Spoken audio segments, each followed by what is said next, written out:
यह बात तब की है जब मैं इंदौर से जबलपुर जा रहा था। मैं ट्रेन में बैठा था। मेरे पास वाली सारी सीटें खाली थी। कुछ दूर चलने के बाद डिब्बे में एक खूबसूरत आंटी आकर मेरे सामने वाली सीट पर बैठ गई। उनको देखकर मैं उनको देखते ही रह गया। उन्होंने जब मुझे जोर से आवाज़ लगाई और हेलो कहा, तब मेरा ध्यान हटा। उन्होंने पूछा, आप कहाँ जा रहे हो? मैंने कहा, जबलपुर जा रहा हूँ। और आप? उन्होंने कहा, हाँ मैं भी जबलपुर जा रही हूँ। वहाँ मेरे परिवार में शादी है। उन्होंने अपना नाम सपना बताया। मुझे उनकी बातों में मज़ा आ रहा था। मुझे उनकी एप्पल देखकर गर्मी चढ़ने लगी थी। मेरा औजार खड़ा होने लगा था। इस बात का अनुमान सपना आंटी को भी शायद हो गया था। मैंने उनसे कहा, मैं अभी आता हूँ। वो बोली, किधर जा रहे हो? मैंने अपनी लिटिल फिगर उठाकर दिखा दी। वो बोली, चलो मुझे भी जाना है। मैं सर हिलाता हुआ उठ खड़ा हुआ। वो पहले बाथरूम में घुस गई। मैं सामने वाले में घुस गया और औजार निकालकर हिलाने लगा। मैंने अपनी जेब से एक सिगरेट निकाली और सिगरेट पीते हुए हिलाने लगा। कुछ देर में माल निकल गया और मैं हाथ धोकर बाहर आ गया। बाहर सपना आंटी खड़ी थी। वो मुझे देखकर मुस्कुरा दी। मैंने भी मुस्कुरा दिया और चलने को हुआ तो बोली, एक सिगरेट और है? मैंने कहा, हाँ है। वो बोली, दे दो। मैंने दे दी। साथ में लाइटर भी पकड़ा दिया। वो बाथरूम में घुस गई। अंदर जाते समय सपना आंटी मुझे बोली, अभी रुकना। मैंने सर हिला दिया। वो अंदर जाकर लाइटर जलाने लगी, मगर उन्हें ज़्यादा अनुभव नहीं था कि लाइटर कैसे जलाते हैं। तो दरवाज़ा खुल गया। सपना आंटी ने मुझे अंदर आने का इशारा किया। मैं अंदर चला गया। मैंने उनकी होठों में सिगरेट फंसी देखी। तभी उन्होंने मुझे लाइटर पकड़ा दिया। मैंने लाइटर जलाया और सिगरेट को लो दिखा दी। वो सिगरेट पीने लगी। उनकी संतों से साड़ी हटी हुई थी। मुझे भी मज़ा आ रहा था कि एक अनजान लेडी मेरे सामने सिगरेट पी रही थी। मैंने भी एक सिगरेट निकाली और जलाने के लिए मुंह से लगाई। और जलाने के लिए मुंह से लगा ही रहा था कि सपना आंटी ने कहा, एक ही से हम दोनों पी लेते हैं। मुझसे वैसे भी ये एक पूरी नहीं पी जाएगी। मैंने ओके कहा और सिगरेट जेब में वापस रख ली। अब सपना आंटी ने मुझे सिगरेट पकड़ा दी और मैं उनकी उंगलियों में फंसी सिगरेट लेने लगा। उनका नाजुक स्पर्श मुझे बड़ा ही उत्तेजित कर रहा था। कुछ देर तक हम दोनों मौन रहकर सिगरेट का मजा ले रहे थे। फिर एक एक करके बाहर आ गए। फिर एक एक करके बाहर आ गए। फिर बाहर आकर हम दोनों कुछ देर तक बातें करते रहे। फिर हमने साथ में ही खाना खाया। अब रात गहरा गई और वो सो गई। कुछ ही देर बाद उनकी कुछ हवा सी आ रही थी। मैंने उनकी तरफ देखा तो उन्हें ठंड लग रही थी। उनके ऊपर से कंबल हट गया था तो मैंने उसे ठीक किया। कंबल और लेने के बाद मुझे नींद आ गई। फिर मैं भी उनके सामने वाली बर्थ पर सो गया। जब रात में मेरी नींद खुली तो मेरे नीचे प्राइवेट पार्ट में कुछ हलचल महसूस हो रही थी। मैं कुछ देर वैसे ही लेटा रहा। मैंने देखा कि सामने आंटी हाथ बढ़ाकर मेरे औजार से खेल रही थी। उन्होंने मुझे देखते हुए कहा, मुझे ठंड बहुत लग रही है, क्या आप थोड़ा पास सो सकते हो? मैंने कहा, आपकी बर्थ पर आ जाऊं? वो बोली, हाँ। मैं उनकी बर्थ पर जाकर उनसे लिपट कर सो गया। अब उन्हें नींद नहीं आ रही थी तो वैसे ही वो मेरे नीचे हाथ रख दिया और मुझे हाथ गर्म लगने लगा तो मुझसे वो चिपक कर सो गई। मैंने कहा, कुछ गर्मी लगी?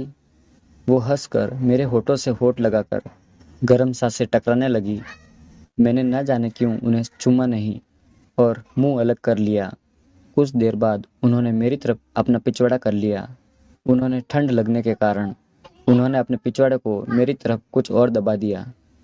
मेरा औजार खड़ा होने लगा था। फिर उन्होंने कहा, क्या तुम मेरे बैक साइड में दवा लगा दोगे? बहुत कमर दुख रही है। मेरी कमर बहुत दर्द कर रही है। फिर मैं उनकी कमर दबाने लगा और फिर मेरा औजार एकदम अकड़ कर तन गया। ये उन्हें भी पता चल गया था। फिर उन्होंने कहा, कमर के नीचे थोड़ा और दबा दो। मैं नीचे दबाने लगा। अब उनके मुंह से हप की आवाज़ आने लगी। मुझे लगा कि आंटी को और अब मज़ा देना चाहिए। मैंने अपने औजार को चड्डी से बाहर निकाला और उनके पीछे रगड़ने लगा। उनकी चीखें और बढ़ गई। उन्होंने कहा, मेरे आगे के पेच के नीचे भी खुजली हो रही है, थोड़ा उधर भी खुजा दीजिए। मैंने उनकी साड़ी में हाथ डालकर पेटीकोट खोल दिया और उनकी चड्डी में हाथ डाल लिया। उनकी चिड़िया से पानी निकल रहा था और गीली हो गई थी। मैंने कहा, ये गीली क्यों हो गई है? उन्होंने कहा, खुजली की वजह से। तुम नीचे उंगली डालकर खुजा दो। मैंने भी उनकी चिड़िया में उंगली पेली और अंदर बाहर करने लगा। उन्होंने कहा, मेरे पति शराबी है और उसका चक्कर किसी और के साथ चल रहा है। वो मेरे साथ महीने में कभी कभार ही पेला पेली करता है। आज तुम्हारी बातों से लगा कि तुम मेरी गर्मी मिटा सकते हो, इसलिए कमर दर्द का बहाना बनाया। क्या तुम मेरी चिड़िया की गर्मी को शांत कर दोगे? मैंने ये सुनते ही उनकी साड़ी और ब्लाउज को ढीला कर दिया और उनके बड़े बड़े संतरों को मसलने लगा। लाल रंग की ब्रा में वो बहुत खूबसूरत लग रही थी। मैंने उनके संतरों को ब्रा से बाहर निकाल दिया और दबाने लगा। उनके मुंह से हक की आवाज़ और ज़ोर से आने लगी। फिर उन्होंने मेरी पैंट हटा दी थी और अब हम बिल्कुल बिना कपड़े के हो गए थे दोनों। हमने ये सब उस कंबल में ही किया था। अभी हमारे कपड़े ढीले हुए ही थे, शरीर से जुदा नहीं हुए थे। उन्होंने मेरे सारे कपड़े निकाल दिए, फिर मैंने भी उनके पूरे कपड़े निकाल दिए। फिर मैंने उनसे कहा कि पोजीशन में हो जाओ। वो पोजीशन में हो गई।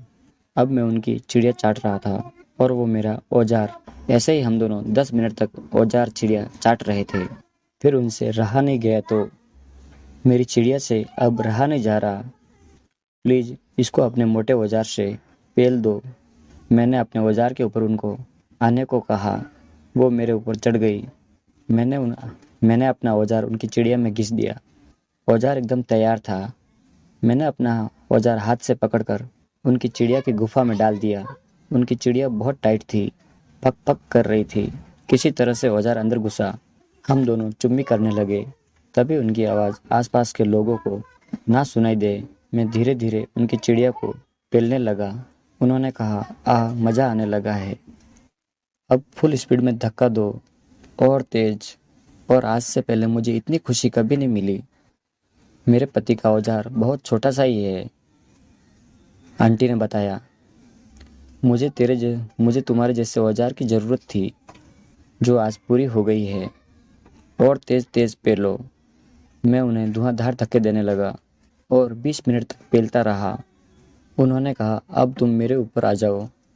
मैं उनके ऊपर चढ़ गया और ज़ोर ज़ोर से धक्का देने लगा। उनको बहुत मज़ा आ रहा था। उन्होंने कहा, मेरा पति तो 5 मिनट में ही निकल जाता था, तुमको तो 20 मिनट हो गया और तुम अब तक नहीं झड़े हो। क्या खाते हो? मैंने कहा, ये तो नेचुरल है, मैं कुछ नहीं खाता। उन्होंने कहा, मेरा पति तुम्हारे जैसे चिड़िया भी नहीं चाटता, बस चाड़ी निकाल कर पेलने में लग जाता है। साला मेरा मूड बनाता ही नहीं। तुमने मेरे मूड को आज जैसे बनाया है, वैसे आज तक उसने कभी नहीं बनाया। तुम बहुत अच्छे से चिड़िया चाटते हो। मानो आज मेरी चिड़िया ने 3 बार पानी छोड़ चुकी है और मेरा पति साला मेरा पानी निकाले भी नहीं चढ़ जाता था और सो जाता है, नामर्द। मैं उन्हें और स्पीड से पेलने लगा। उनकी आवाज़ भी बढ़ गई थी और फूफा करने लगी थी। मैंने कहा, जब उनको घोड़ी बनने को कहा तो मेरी बर्थ से सहारा लेकर घोड़ी बन गई। मैंने उनके पीछे से औजार उनकी चिड़िया में डाला और पेलने लगा। मैं उनको 10 मिनट तक कुतिया पोज में पेलने लगा। फिर मैं थक गया था तो मैं उनके ऊपर लेट गया और किस करने लगा और उनकी चिड़िया की आग को और भड़काने के लिए मैं फिर से उनकी चिड़िया में उंगली करने लगा।